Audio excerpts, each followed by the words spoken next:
June 1943. Somewhere between a hedgerow siding and a black river pier.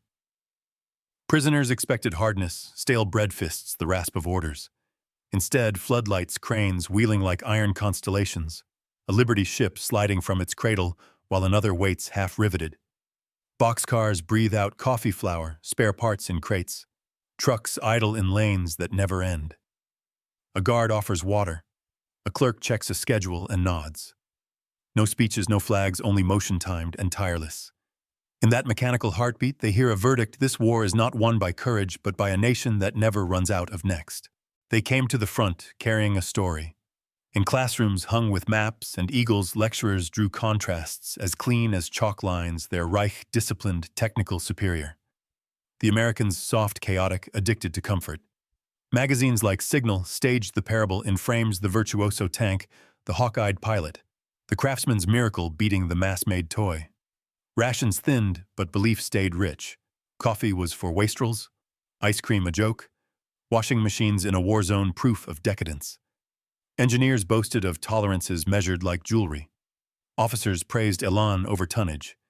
Staff talks traded quips about assembly line soldiers. Even shortages were spun into virtue scarcity, as Spartan training hardship, as moral steel.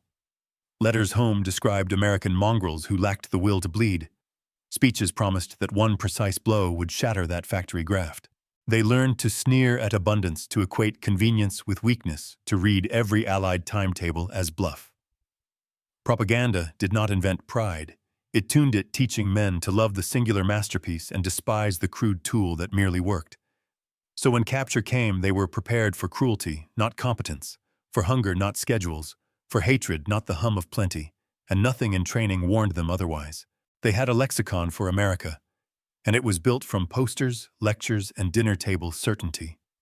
Weak, undisciplined, drowned in comfort.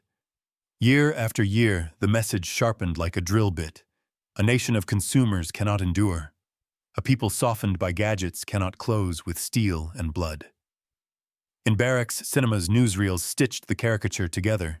Jittering cuts of jazz clubs, smiling girls, motorcars nosing through endless city blocks. The soundtrack did the rest, brass and laughter, not drums.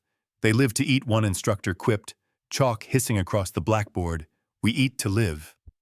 The room laughed on cue. In classrooms hung with maps, the PowerPoint of another age pointer, sticks, acetate overlays reduced a continent to a thesis. America was quantity without soul, speed without art, industry without genius. Precision belonged to the old world, to the craftsman bending over a vise, to the watchmaker's loop, to the engineer who tuned tolerances until they sang. The new world assembled toys and called them tanks. They riveted where others welded. They standardized where the serious built one-off masterpieces. Even the language betrayed disdain, assembly lines spoken like an insult, as if repetition were sin and not strategy. Propaganda did not have to invent evidence. It curated it. Photographs of neon Broadway decadence. Magazine spreads on refrigerators and convertibles decadence. Newspaper stories about labor disputes, proof that the American worker would abandon his post the moment the music changed. An orator in a high collar would spread his hands and declare that a civilization obsessed with comfort would never tolerate ration cards, never bear the cold, never march far enough from the jukebox to matter. They nodded, warmed by the elegance of contempt. The syllogism was clean comfort breeds softness. Softness breaks under strain. Therefore, America breaks. Underneath the sneer lived a genuine conviction about quality. Tanks should be thoroughbreds, not dray horses. Fighters should be racing planes, not anvils with wings. Better to field fewer wonders than many clumsy brutes. This creed, precision as identity, made them slow to fear mass. When rumors filtered in about trucks like ants along Norman lanes, about ships hammered out faster than champagne could dry on their bows, the clerks in S3 dismissed it as American boasting. They produce noise, one staff captain wrote. We produce music. The metaphor pleased him. It also blinded him. Even American abundance could be turned to vice. Coca-Cola at the front. Proof of childishness. Ice cream in summer exhibit A in the case of decadence. Mobile laundries. The punchline writes itself. What the posters never asked was whether a dry sock was not comfort, but readiness, whether a hot meal was not indulgence, but fuel, whether mail that always found you was not sentiment, but wiring for morale. The indoctrination flattened these questions. It needed the world simple, and simple sold. There was, too, a racialized contempt, ugly poisonous, that dismissed the American mongrel as a people incapable of coherence. Diversity, they were told, meant dilution. A chorus could not march. The irony would later sting that a chorus, when scored and conducted and carried by rails and roads, can shake the floor harder than a single trumpet. By the time they reached the line, many soldiers did not need posters anymore. The prejudice had become habit. A GI's relaxed posture at a roadblock, hands low on a rifle gum, working read to them as unserious. The easy grin undisciplined, the clipped slang ignorant. They missed the other signals, the boots that were dry because supply was punctual, the webbing that matched because procurement was rational, the radio net that chattered because availability had been solved. Contempt narrowed the field of view. It made the obvious invisible. So they laughed sometimes aloud, more often with a sideways glance, when they saw crates upon crates stenciled with neat codes, when they watched trucks queuing without shouting, when they passed depots whose signs listed opening hours as if war obeyed retail logic. They did not yet grasp that the hours were a promise backed by rails, coal timetables, spare parts, wages, shifts, and a million small agreements. They did not grasp that Open 0600 2200 meant the line will not break today. Propaganda's greatest success was not the lie. It was the edit. It framed abundance as vice and left out the bill of materials that turned vice into victory. It trained a generation to mock what would defeat them, convenient, standardized, rehearsed, until it became endurance. And so when capture came, the laugh stuck in the throat. The joke had always been on scarcity. Capture rarely looked like paintings, no clean tableau of stacked rifles and formal surrenders. It came muddied out of sequence dust in the teeth, a flank gone soft, a messenger who never returned. In Tunisia, the wind carried grit that sanded eyes raw. In Sicily, heat turned breath to syrup. In Normandy, hedgerows boxed the world into green corridors, where a wrong turn met a 50 splintering the hedge. The moment of losing was often administrative. A road closed, a bridge rated wrong, a fuel truck that ran late by hours that might as well be years. Units dissolved, not always en route, but in arithmetic subtractions, faster than the ledger could be updated. They ran until running made no new promises. Then the hands lifted. Fear came next, old and reasonable, the fear of being beaten on the spot, of dog leashes and boots, of the face you would remember forever because it stood too close when you were helpless. Stories had traveled with them about camps on the steppe mines, nameless graves. Men recited the Geneva Conventions like charms and found the words thin in the mouth. A man is never more alone than when he is inventory. The first surprise was procedural. A corporal with a notebook asked for names, ranks, numbers, and wrote them carefully, even when the answers came through cracked lips. Rifles were stacked by type bayonets collected in buckets, watches taken with a nod, and a receipt you could not read because your hands would not stop shaking. Water came in canteens that tasted faintly of another man's day. Then crates of it, real crates banded and stenciled, rolled up on a truck, and the canteens tasted like logistics instead of luck. A sergeant counted heads and recounted, irritated not at prisoners, but at the count. Accuracy here was habit. The march to the cage, temporary wire, hasty posts, past things that felt like provocation because they were ordinary. A field kitchen purred. Steam climbed from vents like domestic breath.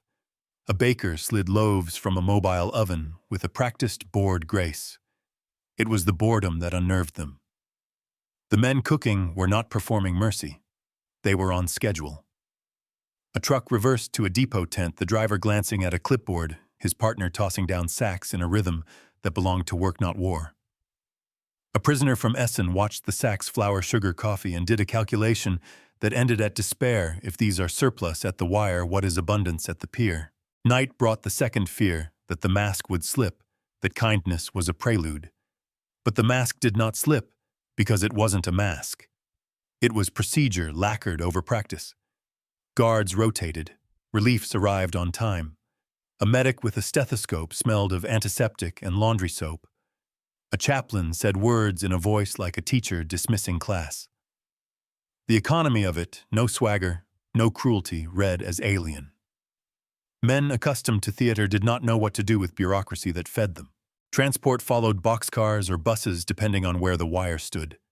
Through slats and windows, they watched a conquered geography roll by, rail spurs, sidings, yards lit white, cranes that nuzzled freight, ships shoulder to shoulder at docks.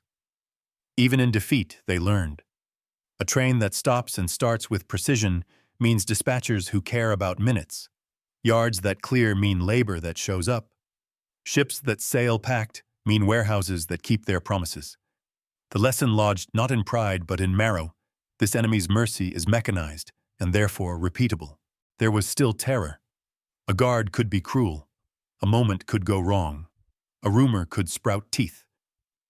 But the baseline food-water latrines order held, and within that baseline festered a quieter dread that the war had been misread. They had trained for brute force and for vengeance. They had not trained to face a culture that treated kindness like a supply item and schedule like doctrine. At a siding, a prisoner counted trucks 10, then 20. Then he lost the thread because he realized the counting would not end. In that realization lived the untold problem of their side. They had mistaken scarcity for Spartan virtue and abundance for weakness. The wire around them glittered in the light, neat staples on straight posts. Supplies, even for fences, were plentiful. He closed his eyes against the sting of dust and certainty and listened to a generator hum a lullaby, with no pity in it, only power. They thought compassion was a weakness and discovered it was an operating system. Long before capture, the American war effort had been thumbing through a different manual, one that treated the soldier not as an expendable blade, but as a machine that must be fueled, cleaned, repaired, and returned to the line in rhythm. Not charity maintenance, not sentiment uptime. What shocked prisoners was how this philosophy felt in the hands a hot mug at dawn. Socks that were dry. Letters that found you with a regularity that could be graphed. Mercy mechanized, and therefore sustainable. Doctors spoke a language of prevention rather than salvage. Vaccination schedules pinned to plywood boards like timetables. Dental chairs humming in tents. Eye charts, soap iodine. Tiny shields raised before bullets ever flew. The quartermaster's gospel braided into the medic's creed: calories are ammunition. Hygiene is armor, sleep is fuel.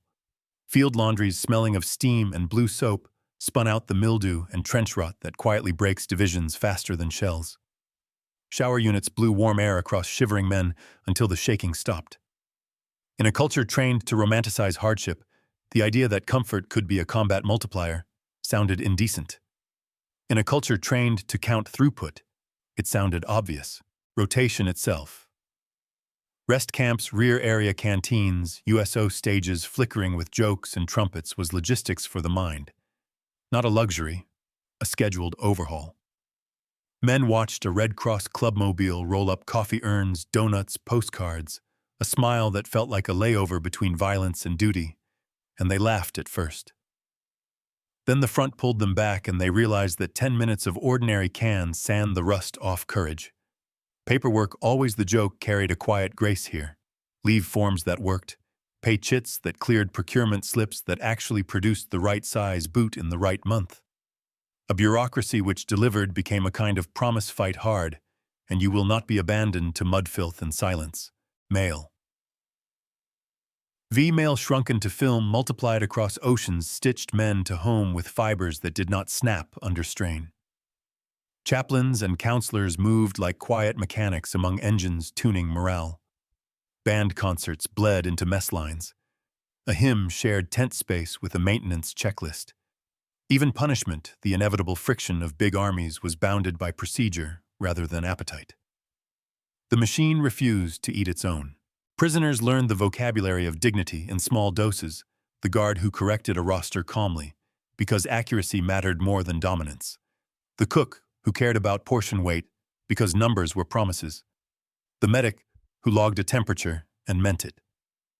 The revelation was not that Americans were kinder men, our men in all armies, but that the system itself rewarded the mundane nobility of care. The metric wasn't mercy points. It was return to duty rates, march speeds, infection curves bending down. Behind every humane gesture stood a warehouse, a schedule, a doctrine, hot chow because the railcar iced the meat, clean blankets because the laundry unit had fuel, clean water because engineers had chlorination kits and spare gaskets, letters because clerks hit sortation quotas the way gunners hit tables. The impossible idea was simply this: treat human welfare as a line item, then scale it without apology. Make soldiers' well-being boringly reliable so that courage need not spend itself on avoidable misery. The prisoners had been armed against cruelty. They were unarmed against competence that felt like kindness. And when they realized the kindness would arrive again tomorrow on time, they understood that the Americans had turned decency into endurance. Begin with a crate. Stencil the code in block letters, strap it with steel banding, log it to a card. Put the card in a drawer where a clerk's hand will find it in the dark. Now multiply that motion until the earth hums. The secret was never a single miracle, it was orchestration. At continental scale, factories tuned to timetables, rails tuned to tides, ships tuned to convoys, depots tuned to division diets and spare parts burn rates. Abundance converted into tempo. Industrial muscle first presses the size of houses, stamping engine blocks with a rhythm that felt like rain. Welding torches sketching hull seams down slipways where Liberty ships slid like calendar pages. The great experiment of interchangeable parts executed not in pamphlets, but in miles of shelving. Tooling decisions became strategies. A bolt thread chosen in Detroit decided whether a truck could be fixed at night on a French lane by feel. Carburetor jets were not poetry, until 1,000 of them in the right gasket kits made a convoy leave on time, and on time became a weapon. Distribution, then echelons of depot, base, intermediate, forward, each breathing stock forward like a lung. Standardized crates formed cubes. Cubes formed pallets. Pallets met forklifts and nets. Nets met winches. Winches met tidal windows and load plans chalked on clipboards. Men in denim and hard hats counted slings the way gunners counted rounds. A schedule is a range table for freight. Miss the window and you're short. Hit it and the front moves. The miracle was not speed alone. It was reliability. A truck park at Euro 400 looked like a congregation. The same geometry of faith, rows upon rows, keys, ready tanks, topped drivers, briefed maps marked in grease pencil. At 0415, it moved and kept moving because maintenance sergeants had parts on shelves, not prayers on lips. Wealth manifested as predictability in the smallest things. Refrigeration made ice, not decadence, cold chain. Ice meant safe meat. Safe meat meant fewer sick call lines. Fewer lines meant more bayonets on the ridge at noon. Flour in 50-pound sacks hit a ration table that knew a rifleman's daily requirement by heart. Coffee grounds were measured like propellant. Fuel farms rose at ports, silvered drums in mathematical arrays, so aviation gas did not become a rumor.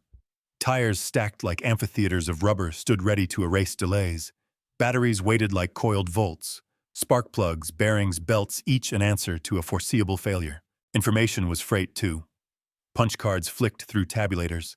Stock levels printed in digits. Demand curves drawn on butcher paper under thumbtacks. Daily tallies phoned down the wire to men who could reroute a train with a sentence. Doctrine married data consumption factors per division per day. Allowable stockage levels by class of supply. Days of supply as a commander's North Star. In such a world, luck lost market share. And in the lived details, those ordinary proofs that broke prisoners' certainty, you could read the entire system: lamps that did not flicker, clocks that stayed true, kitchens that matched the posted menu, laundry units that handed back shirts with names still legible, workshops where the right wrench actually existed in the right drawer. Even waste told a story. A crate discarded without drama meant the replacement already existed elsewhere. A map addition tossed meant a better grid arrived, the luxury of iteration in wartime. Critics would always praise the rival's elegance, the razor-exact fighter, the tank like a cathedral. The secret sauce did not sneer at elegance. It budgeted for it. But it bet victory on parts count, not poster art. On meantime between failures, not myths. on the quiet heroism of availability. When prisoners inhaled the scent of hot oil at a motor pool stacked with spares, when they watched a broken generator replaced rather than revered, when they tasted a meal that arrived at the same hour tomorrow, they were not meeting kindness. They were meeting capital organized into schedule. The chemistry of wealth transformed into time, and time turned ruthlessly into momentum. They left the hedgerow cage at dawn, boots damp, a fog the color of tin curling over the fields, escorted by guards who spoke in short, tired sentences and kept their rifles low. The road to the railhead ran between orchards and stone walls. Birds lifted when the column passed. It felt perversely like a march to a training ground until the track appeared, and with it the smell of hot iron and creosote, the industrial breath that never tires. Boxcars waited, doors pinned open like mouths. Lists came out. Names, ranks, numbers again. The clerk's pencil did not shake. Through the slats, France slid by farm carts, a steeple, a churchyard, where new mounds wore wooden crosses. Then the first yard switches, clacking lanterns, bobbing flat cars stacked with crates, whose stencils were a dialect they would learn by sight. Letters for contents, numbers for destiny. A switching engine nuzzled the train like a dog urging a herd. The men tried not to stare at the cranes they moved with a patience that suggested confidence in tomorrow. Confidence was a resource, too. At the port, Cherbourg's piers broken but busy, or Le Havre's scaffolds rising like ribs, the cranes grew taller and the water turned purposeful. Liberty ships shouldered the quay, slab-sided, unromantic, numbered rather than named into eternity. They watched a ramp swallow trucks, spares, drums of gasoline stacked in disciplined thickets, and then quietly prisoners.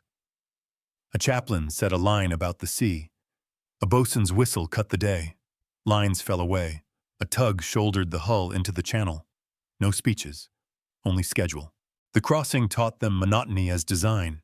Meals appeared at hours that adhered to ship's time. Watches turned. The engine's pulse remained so steady that men slept to it, as to a mother's heart. Somewhere below, refrigeration plants purred. The air tasted faintly of cold metal and onions. On deck under lifeboats, they watched the convoy geometry hold columns abreast, intervals exact, while escorts stitched the horizon with white arcs. War as formation, not fury. New York announced itself before it appeared more lights than any night should wear a crown rising from the water. Then the harbor tugs like Beatles ferries and barges threading lanes with an etiquette so smooth it looked choreographed. A smell they would never forget, diesel, coffee, river, fresh paint. The skyline stood like a thesis in steel. On the docks, a choreography of hooks and slings and shouted numbers. Cargo flew as if weight had been convinced to cooperate. Somewhere a band played for somebody else. The prisoners did not see it, but they heard saxophone, and the sound made the word enemy wobble for half a second. Disembarkation was a drill. Gangway, count, cordon, trucks. The city did not gawk. It worked. They rolled through a borough of brick and windows, laundries, steaming bakeries, yawning open. A line outside a cinema, children with satchels. A woman at a corner stand pouring coffee into paper cups like a metronome. Past the yards in Jersey, the acres of rails that looked like spider silk spun by giants, past refineries that breathed and flamed without drama, the convoy found the open road. America began to unspool. They learned the grammar of highways, mile markers, service stations that did not run dry billboards that sold bonds and tires with equal cheer. Freight moved everywhere in the next lane, on the next track, across the next river, without scowls, without sirens, without the brittle haste of shortage. Small towns owned water towers with their names painted proud. Each town seemed to carry an assignment, canning, milling, machining, and to meet it without speeches. At one stop, a guard bought a box of donuts for his squad, and by reflex offered one to the men in the back. A German sergeant took it, then set it in his lap, and stared as if the ring of fried dough were a cipher that once solved would explain the war. Rail again, west or south depending on the orders, through Pennsylvania's ribs of mountain, through Ohio's flat shine of winter wheat, through the Midwestern yards where coal sat in pyramids like black sugar. In daylight, the country looked infinite. At night, the wires sang with current, and towns flickered by each with a depot clock that told the same time. The prisoners kept failing to find the seam. Where does the competence end and the show begin? And the failure made sleep thin. At a junction, they stood on a siding to let a freight thunder past tractors, then crates, then tanker cars, then crates again. A boy from Bremen counted axles, then gave up and counted minutes, then gave up and watched a brakeman on a caboose raise 2 fingers to somebody on the ground. The gesture was not military and yet carried the same certainty. We have our part. We are on time. The camp itself, Pine's parade ground barracks in rows, looked like a factory got bored and built a village. The gate was a statement of rules, not menace. A lieutenant briefed the guards softly. A sergeant walked the line of prisoners and corrected spacing like a dance instructor. Inside, the first shock was the smell soap, coffee, hot air off radiators, a hint of baking. The mess line moved. Tin trays rang. A posted menu matched the ladle. The water in the washroom ran hot without coaxing. A bulletin board listed work details and surprising as a spring recreation hours football library chapel. Men laughed because the alternative was to confess that something holy had cracked. They had expected pain to be the only teacher. Instead, they were being educated by results. Night came early the first day. The generator thrummed. The lights held their color. The sky above the pines turned from steel to velvet. Somewhere beyond the wire, a train spoke to the rails and the noise folded into sleep. They were inside the machine now, not crushed by it, not mocked by it, but carried. The realization did not land as a trumpet blast. It arrived in pieces like parts in a crate until the whole lay assembled on the table, undeniable. Piece 1 breakfast. Oatmeal bread, margarine, coffee, monotone to an American, a bell, to a man who had marched on nerves. The posted calories were not a boast. They were a contract. Day after day, the contract held. When a storm blew and trucks arrived mud-lacquered and late, the kitchen still hit the number. Reliability tasted like cinnamon. Piece 2 health. A medic logged temperatures and inoculations with the same gravity as an artilleryman recording rounds fired. Soap never ran out. Latrines did not stink.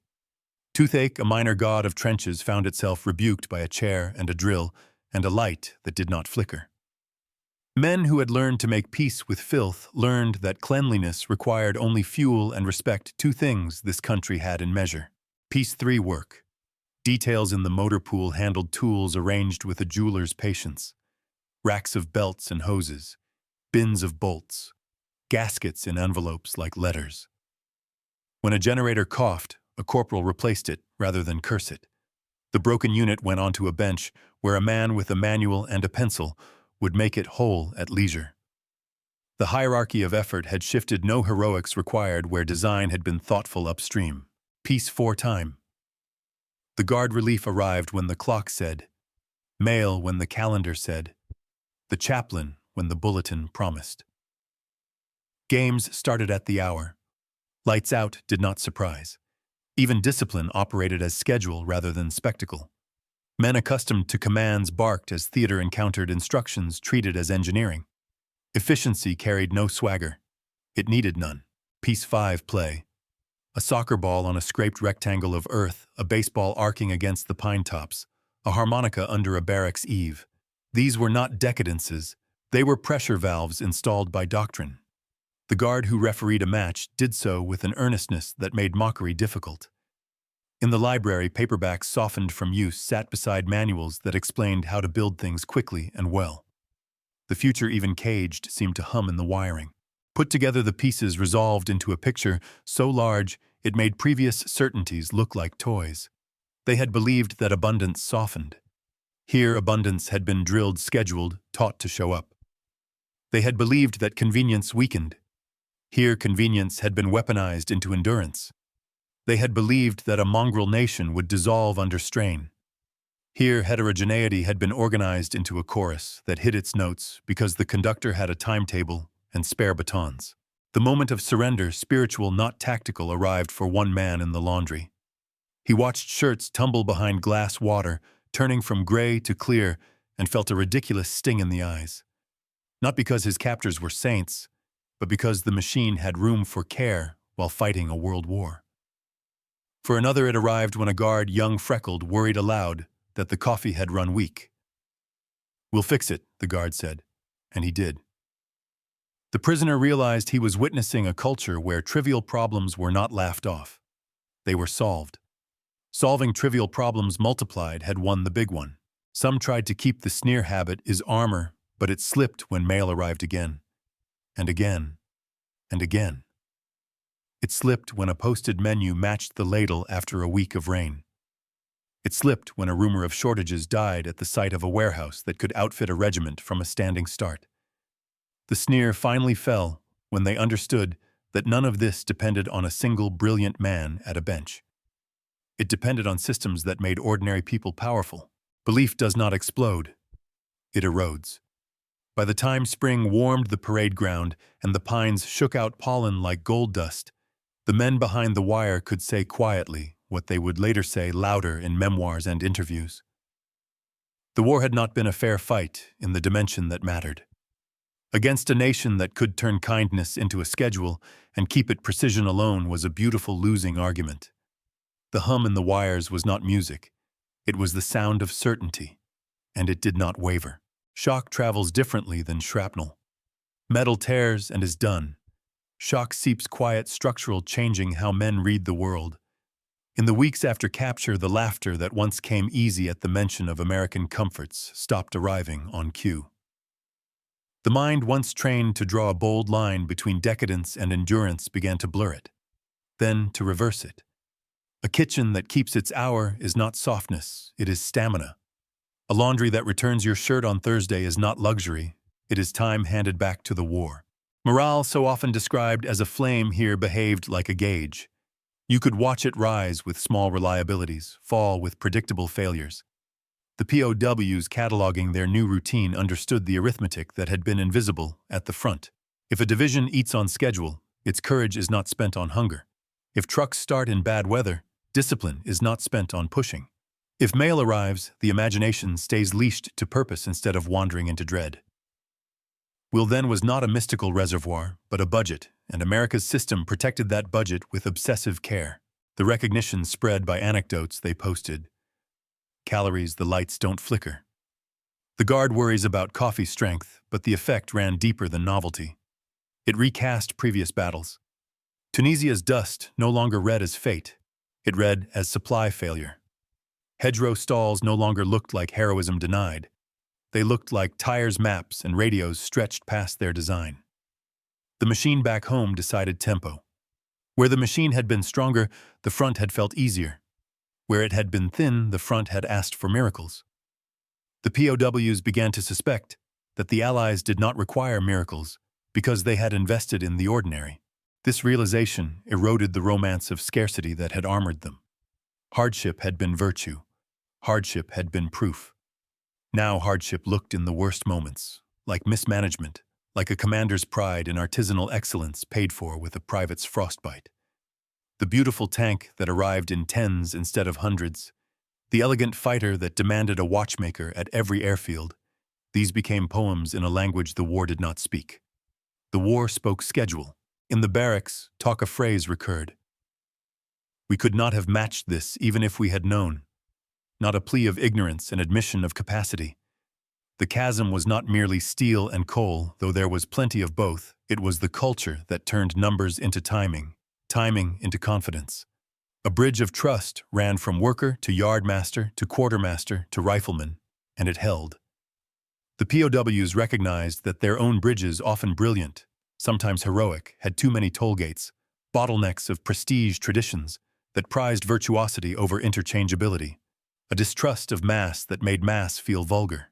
The strategic finish of this psychology was simple and brutal, when one side believes the other can keep promises indefinitely.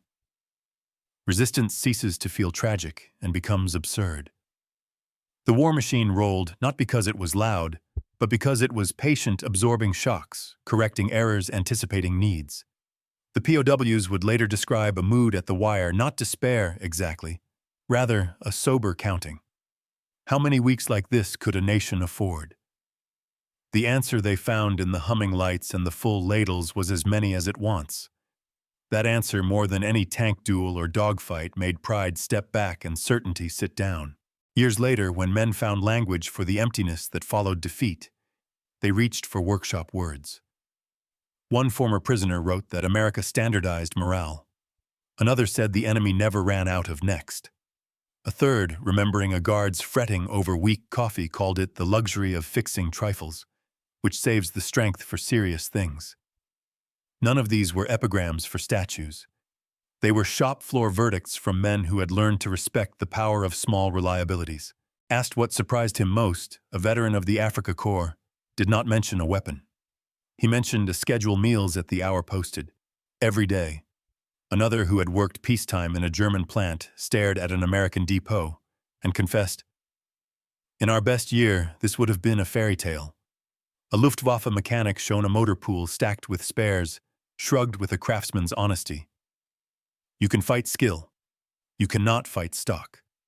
And a quiet line from a camp memoir, perhaps the truest, reads, "I stopped measuring their strength by courage and began to measure it by clocks."